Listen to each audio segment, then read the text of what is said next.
Today, we're going to make a simple chicken broth. It's something great to have in the kitchen because you can use it to boost the flavor of so many dishes. You can use it to make chicken noodle soup, different sauces, braising meats, and even for cooking rice. The possibilities are endless. I'll show you all the tips you need to know to make a broth that's better than almost anything you can buy from a grocery store. And at the end of the video, I'll show you how you can save money and enhance the nutrition in your broth by using this one overlooked ingredient. Let's begin. To make our chicken broth, we're going to use a 2 to 3 pound whole chicken, 2 carrots, 2 celery stalks, 1 medium-sized onion, 4 garlic cloves, 1 teaspoon dried rosemary, 2 bay leaves, 8 cracked black peppercorns, salt to taste, and 2 liters of water. First, we want to cut our chicken into smaller pieces so it can cook more evenly. But if you want to save time and avoid the mess, you can skip this step and leave the whole chicken intact. It's easiest to cut off the wings and legs first by slicing between the joints like this.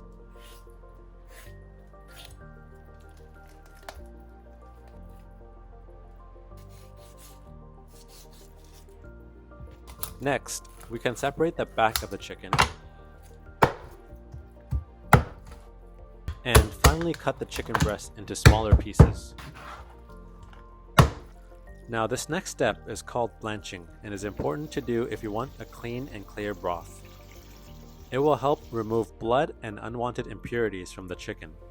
To do this, we simply put the chicken in a pot and fill it with cold water until the chicken is fully covered. Then we bring the water to a boil. When the water begins to boil, reduce the heat and keep it at a low simmer for 10 minutes. You will notice foam appearing at the top. We want to remove this. After 10 minutes, we will dump out the water and clean the chicken with cold water to remove any other unwanted parts. Next, in a large pot, we'll add our blanched chicken, 8 cracked black peppercorns, 2 liters of cold water, and bring to a boil. Using cold water will help us get a clearer broth in the end. When the water begins to boil, lower the heat to a very low simmer and cook for 3 hours. There should only be a few bubbles coming to the top every few seconds. And you want to skim off any foam that appears. Now you might be wondering why we didn't just cook all the other ingredients with the chicken at the same time. It turns out that different foods have different cooking times to extract the maximum flavor. For chicken, it takes between 4 to 6 hours to extract most of the flavor, and for vegetables, it's about 45 minutes to 1 hour. While the chicken cooks, we'll start preparing our vegetables. We're going to roughly cut 2 carrots and 2 celery stalks into 1 to 2 inch pieces. Don't worry about peeling the carrots because we'll be removing it at the end. Next, we'll cut 1 medium onion into a similar size.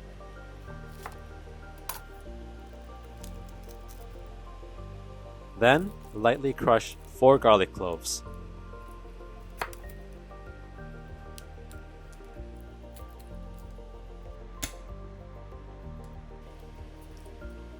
After 3 hours, add the celery, carrots, onion, garlic, 2 bay leaves, 1 teaspoon of dried rosemary to the pot and continue simmering for 45 minutes.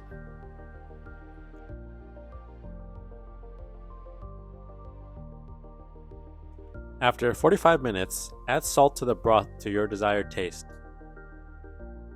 Then pour it through a strainer to separate the broth and the other parts. Then, save the chicken meat for later use and throw the vegetables. Next, it's important to quickly cool down the broth so it can stay fresh longer. We can do this by putting the broth in a cold water or ice bath until it cools down. Then refrigerate it.